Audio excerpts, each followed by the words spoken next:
Thousands will gather in cemeteries across the country Veterans Day to honor the American service members killed in action. Almost 300,000 were lost 80 years ago during World War II, including Billings native Jack Earl Hill. But for the first time, his family will be able to grieve in person. When you bring their bones back in, like we found you, we've got you, you're on your way home right to your family, is like the most incredible thing.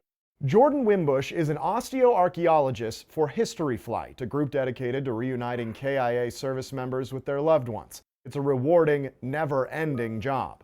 How many men and women are actually missing in action? And it's over 81,000 to like still today. In November 1943, over 1,000 Marines were killed in the Battle of Tarawa on a small island about halfway between Hawaii and Australia.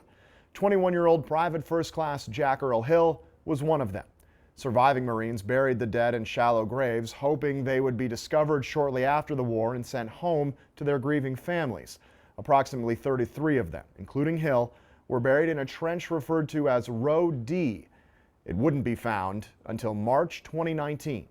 There's 41 American cemeteries on this 1 square mile of land. The Row D group that we were looking for was actually buried under a house that had a concrete foundation. So that concrete slab protected these men, but it also inhibited us from finding them for so many years. Wimbush's job had just begun. Her specialty is using the bones for identification.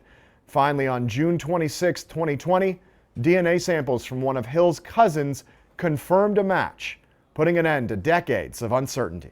You hear the stories of the family members that are just like, thank you so much for bringing my brother home. Those are the ones that you're like, whew, like, you're very welcome. It's our honor to do it. Jack Earl Hill, the son of Earl and Nellie, and a former Custer High School football star, will be laid to rest in Seattle, Washington, in front of family. Casey Conlon, MTN News.